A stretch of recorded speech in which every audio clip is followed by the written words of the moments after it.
Aviation के sector से एक बहुत बड़ी खबर आ रही है। भारत में एक नया प्लेन बनने वाला है, नाम है उसका SJ-100 यानी सुपर जेट 100। और ये जो सुपर जेट 100 है, ये बेसिकली एक रशियन कंपनी है, नाम है रशियन कंपनी का यूनाइटेड एयरक्राफ्ट कॉर्पोरेशन। तो ये इसको बनाने के जितने भी तरीके हैं, सारी के सारे नो हाउस हैं, वो इस कंपनी के पास हैं। और इसके जितनी भी टेक्निकल एक्सपर्टीज है, जितनी भी नॉलेज है, वो तुरंत ट्रांसफर कर दी जा रही है HAL, जो भारत की एक कंपनी है। यानी कि भारत में अब ये प्लेन HAL बनाएगा। तो भाई इससे फायदा क्या होगा? देखिए, 1988 यानी कि 37 साल बीत गए।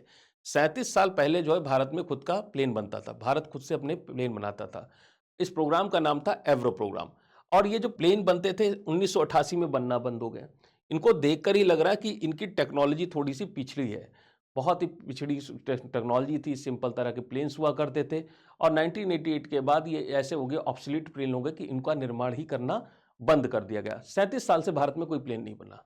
और अब जाकर जो है इंडिया ने मेक इन इंडिया प्रोग्राम के तहत ये निर्णय किया है कि अब भारत को एक फास्ट सुपर फास्ट प्लेन की जरूरत है।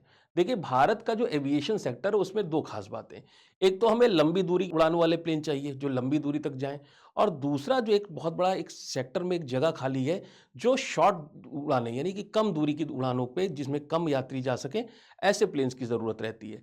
तो अभी तक ये जो प्लेन जो छोटी दूरी के उड़ानों के लिए इंडिया में यूज किए जाते हैं, इनका नाम है ATR-72। अब इस प्लेन देखकर ही आपको लग रहा है कि टर्बो प्रॉप है, यानी कि पंखों वाला विमान है। अब इस टर्बो प्रॉप प्लेन की खास बात होगी कि ये थोड़ा सा धीमा उड़ेगा। जो जेट इंजन वाले प्लेन है वो थोड़ा सा तेज उड़ते हैं, काफी स्मूथ होते हैं, ऊंचाई तक जाते हैं। टर्बो प्रॉप प्लेन जो है वो स्लो होते हैं, फ्यूल एफिशिएंट बहुत अच्छे होते हैं, कम दूरी के छोटे रनवे से उड़ान भर सकते हैं। इसलिए इंडिया के बहुत सारे एयरपोर्ट्स जो कि 2 किलोमीटर से जिनका रनवे छोटा है, उनके लिए ATR-72 जैसे प्लेन काफ़ी ज़्यादा अच्छे माने जाते हैं। लेकिन अब जो है पिक्चर थोड़ी सी चेंज होने वाली है, क्योंकि अब पिक्चर में आ रहा है हमारा SJ-100।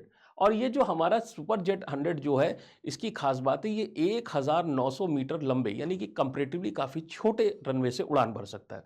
दूसरी खास बात दिखाई पड़ रही है कि जो वहां पर आपका टर्बो प्लेन वाला इंजन था, मतलब वहां पे पंखों वाला विमान था, यहां पर आपके पास है एक बड़ा सा जेट इंजन। तो जेट इंजन होने की वजह से ये प्लेन ज्यादा पावर पैदा करता है। और जब ज्यादा पावर पैदा करता है तो ज्यादा ऊंचाई पे जा सकता है। ज्यादा ऊंचाई पे जाने का मतलब होता है स्मूथ फ्लाइट, यानी कि जब हम वायुमंडल में नीचे की तरफ उड़ान भरते हैं तो वहां पर हवा के झटके ज्यादा लगते हैं और पैसेंजर एक्सपीरियंस जो है वो हमारा थोड़ा सा डल हो जाता है। लेकिन ये प्लेन जो है, चूंकि इसका इंजन बहुत ज्यादा पावरफुल है, फ्यूल एफिशिएंट है, छोटे रनवे से उड़ान भर सकता है, तो भारत में जो उड़ान स्कीम चल रही है जिसका नाम है उड़े देश का हर नागरिक, तो ये जो हमारा उड़ान स्कीम है जिसमें हम छोटे छोटे एयरपोर्ट्स को आपस में कनेक्ट करने की कोशिश कर रहे हैं, वहां के लिए अभी तक ATR-72 प्लेन चलते थे। लेकिन इस डील के होने के पश्चात जब ये वाले प्लेन हमारे जो सुपर जेट हैं जब इंडिया में बनना शुरू करेंगे, तो धीरे धीरे जो इंडियन जितनी एविएशन कंपनीज हैं वो आपके जो ATR-72 को रिप्लेस करके इन प्लेन्स को लाना शुरू कर देंगी। इससे फायदा क्या होगा? देखिए, आपका जो ATR-72 जैसे मैंने बताया था, वो प्लेन आए आपका 180 करोड़ में। और SJ-100 आपको कितने में पड़ता है? मात्र 200 करोड़ में, यानी 20 करोड़ का अंतर है। वो भी कब? जब आप इसको रशिया से खरीदते हैं। और यही प्लेन जब इंडिया में बनेगा तो ये जो गैप है ये काफी कम हो जाएगा। अब पैसेंजर्स को पहले से ज्यादा अच्छा एक्सपीरियंस मिलेगा। प्लेन चूंकि महंगा नहीं पड़ रहा, उसकी ऑपरेशनल कॉस्ट कम है, कम समय में लोग आसानी से दूर तक पहुंच सकते हैं। तो ऐसी स्थिति में जो टिकट के प्राइसेस हैं वो भी कंपैरेटिवली कम रहेंगे। भारत में जितनी भी सिविल एविएशन के सेक्टर में जो छोटी दूरी की उड़ानों की जरूरत है, वहां पर यह प्लेन बिल्कुल फिट बैठता है। और इससे क्या फायदे हो सकते हैं? देखिए, फायदे तो बहुत सारे हैं। इस प्लेन में एक और चीज दिखाई पड़ती है कि इसके अंदर जो एवियोनिक्स है एकदम स्टेट ऑफ द आर्ट, सब का सब मॉडर्न है। कुछ भी इसमें आपको एनालॉग नहीं दिखाई पड़ेगा, सब का सब पूरा डिजिटल क्लस्टर बना हुआ है। और इस तरह से हम कह सकते हैं कि ये प्लेन आज की दुनिया का प्लेन है। आने वाले समय में जो ये प्लेन है जिसको अभी केवल दिया गया है कि केवल भारत में ही इसका निर्माण होगा और भारत ही इसका यूज कर सकेगा। आने वाले समय में अगर इस इंडिया में इसका ठीक से प्रयोग हुआ, प्रोडक्शन लाइन हमारी सही से रही, तो जैसे कि हम अपनी ब्रह्मोस मिसाइल दूसरे देशों को बेच रहे हैं, वैसे ही मेक इन इंडिया के तहत बने हुए इस प्लेन को हम बनाकर जो आपके अफ्रीकन कंट्रीज हैं, जो एशियन कंट्रीज हैं, जहां लगभग लगभग इस तरह के 350 के आसपास विमानों की जरूरत के बारे में बताया गया कि वहां पर जरूरत है, वहां पर इंडिया जो है इनको सेल कर सकता है। तो ये भारत की इकोनॉमी के लिए, GDP के लिए, कनेक्टिविटी के लिए और देश की ओवरऑल ग्रोथ के लिए ये जो डील है एक बहुत बड़ी डील बनकर सामने आ रही है। तो ये था हमारा आपका सुपर जंबो जेट SJ-100 और अब हम लोग बात करेंगे एक क्वेश्चन की। तो चलिए लगाते हैं इस पर आधारित एक प्रश्न। तो आज क्वेश्चन हमारा ये है, इसी प्लेन के ऊपर है SJ-100 प्लेन और कह रहा है कि क्वेश्चन कह रहा है SJ-100 के बारे में निम्नलिखित कथनों पर विचार करिए। तो सुपर जेट 100 जो कि सुखोई का है, SJ-100 उस पर विचार करना है।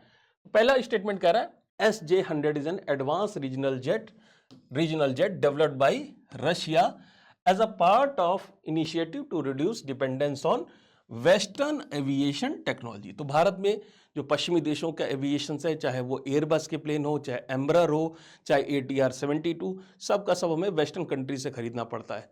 स्टेटमेंट कह रहा है कि इस प्लेन को बनाने से इंडिया की डिपेंडेंसी वेस्टर्न कंट्रीज पर कम होगी और जो रशियन टेक्नोलॉजी है वो अपने इंडिया में आएगी, तो डिपेंडेंसी कम करना है। दूसरा है the aircraft is design to operate entirely with domestically produced components including engine and avionics. तो जो इसका इंजन है, एवियोनिक्स है, जितना भी पूरा का पूरा प्लेन है, मेक इन इंडिया के तहत भारत में ही वो निर्मित होगा। दूसरा स्टेटमेंट ये कह रहा है।